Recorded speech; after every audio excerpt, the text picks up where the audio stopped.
2절에 너희를 위해 내게 주신 하나님의 은혜의 경륜을 너희가 들었으리라. 여기서 또 우리가 지난번에 한번 나눴던 경륜이란 단어가 다시 한번 나옵니다. 그래서 우리 반복해서 경륜이 무엇인지 그때 설명을 한번 드렸는데 좀 더 이제 자세히 설명을 다시 들으면 이게 무슨 의미구나 하는 것을 좀 더 명확히 알 수 있을 것입니다. 3장 2절에 보면 그죠? 하나님의 은혜의 경륜. 이 경륜이라는 단어는 영어로는 dispensation이에요. dispensation. 그러니까 그때 분배라 그랬어요. 분배해 주는 거라 그랬어요. 그러니까 호텔 같은 데 가면 샴푸 나오고 뭐 린스 나오고 이런 이게 이렇게 딱 달려 있어요. 그죠? 탁 누르면 이쪽 보면 샴푸 나오고 이쪽 탁 누르면 뭐가 나와요? 린스가 나오고. 그걸 뭐라 그래요? 그걸 디스펜서라 그래요. 디스펜서.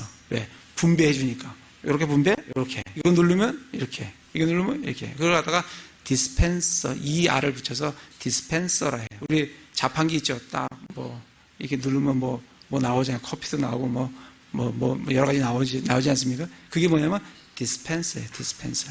이게 디스펜세이션은 분배라는 의미예요. 그래서 여기에서는 지금 하나님의 은혜의 경륜. 이걸 우리가 어떻게 읽어야 되냐면 하나님께서 은혜를 나눠 분배해 주신다고 했잖아요. 은혜를 분배해 주심으로 말미암아 사람들을 경영하고 통치하시는 은혜를 나눠 주심으로 말미암아 그게 하나님의 은혜의 경륜이에요. 그러면 충만하심의 경륜. 우리가 앞에 가면 1장 몇 절이에요?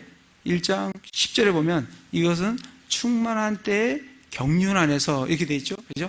이때는 모든 것 안에서 충만해지시는 거예요. 지금도 사실은 충만해져 계시는데 사실은 사람들이 그렇게 반응을 안 할 뿐이죠. 그러나 이 충만한 때의 경륜이 되면 그때는 사람이 하나님의 충만하심에 따라 반응을 안 할 수 없는 그런 시대가 있다는 거예요. 그때가 충만한 때의 경륜이에요. 그때는 이제 천년왕을 넘어서 새하늘과 새 땅이 되면 그때는 모든 것에서 하나님의 충만하신 때가 온다는 거예요.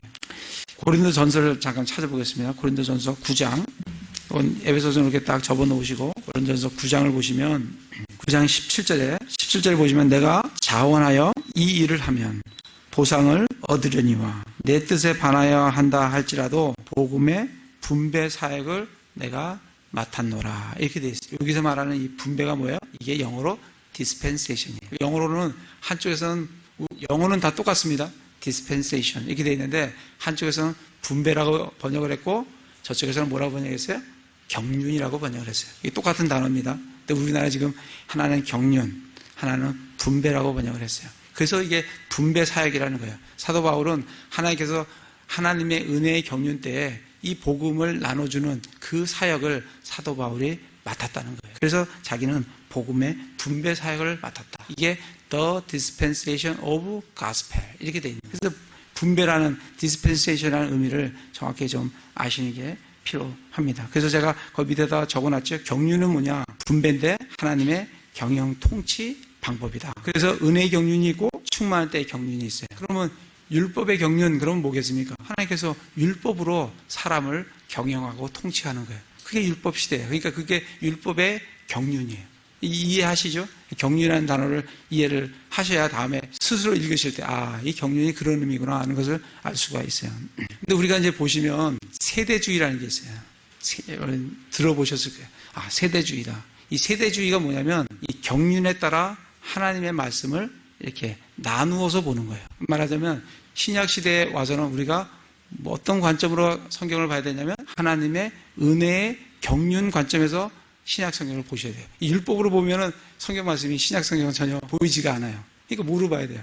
율법의 하나님의 은혜의 경륜에 따라서 보는 거예요. 그러면 율법 시대에는 율법의 경륜에 따라 그리고 나중에 충만한 때의 경륜이 되면 또 그거에 따라서 또 만약에 아담과 같이 전혀 죄를 지지 않았을 때에는 그건 무죄의 경륜이에요. 그때는 하나님께서 모든 것은 다 먹되 선악에서 나는 나무에서 나는 것은 먹지 말라. 이게 오로지 하나님께서 요구하시는 하나의 말씀, 지키라고 하시는 하나님의 말씀, 하나의 말씀이에요. 그렇게 경륜이 틀려져요. 그래서 그 경륜에 따라서 하나님 말씀을 보는 주의를 뭐라고 하냐면 세대주의라고 그래요. 그래서 우리 킹제임스 성경에 주로 있는 분들은 대부분 그 경륜에 따라 하나님의 말씀을 분별을 합니다. 그래서 그걸 세대주의라 그래요. 그런데 성경에 보면 또 세대라는 말이 나와요. 마태복음 1장 1절에 보면 뭐라 돼요? 다윗과 아브라함의 자손, 아브라함과 다윗의 자손, 예수 그리스도의 세대에 대한 책이라. 이게 세대가 나와요. 그래서 그 세대와 우리 세대주의에 얘기하는 그 세대는 틀린 거다. 그걸 잘 이해를 하셔야 알 수가 있는 거예요. 그때 말하는 세대는 뭐예요? 제네레이션이에요. 디스펜세이션이 아니고 제네레이션이라고. 제네레이션이가 뭐냐면 제네레이터 알죠? 이게 차에 보면 제네레이터 있잖아요. 제네레이터. 일렉트릭 제네레이터 가면 전기를 생산하는 게 일렉트릭 제네레이터예요. 그러니까 제네레이션은 뭐냐면 뭔가를 발생한다는 거예요. 발생.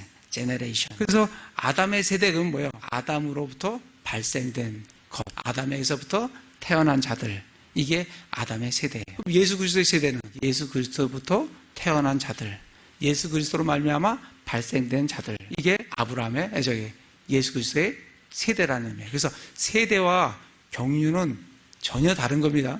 경륜은 하나님께서 우리에게 분배를 통해서 경영 통치하는 그걸 경륜이라고 얘기를 하고, 그거를 어떤 데서는 경륜이라고 번역했고 어떤 데는 세대로 번역했기 때문에 헷갈리실 수가 있는데, 그건 헷갈리시면 안 되는 거예요. 보통 나와 있는 세대주의, 그거는 세대주의가 아니라 엄밀히 얘기하면 뭐라고요? 경륜주의다. 그리고 세대는 제네레이션, 성경에서 말하는 세대는 제네레이션을 얘기한다. 거기서 뭐로부터 태어난 자들, 그죠? 베이비 붐 세대, 그러면 애들이 굉장히 많이 태어나는 그때 생산된, 태어난 자들, 그게 세대예요. 그게. 그런 의미인 것을 알면은, 경륜이 어떤 의미구나 하는 것을 이제 정확히 알 수가 있을 겁니다. 그럼 다시 에베소서에 가서 2절에 보면 너희를 위해 내게 주신 하나님의 은혜의 경륜을 너희가 들었으리라. 그러면 하나님의 은혜의 경륜이 이제 뭔가, 사도 바울은 지금 뭘 얘기를 하려고 하냐면 하나님의 은혜의 경륜을 얘기하려고 그러는 거예요. 하나님께서 은혜를 베풀어 주심으로 말미암아 사람들을 통치하는 그 경영에 대해서 지금 얘기를 하려고 하는 거예요.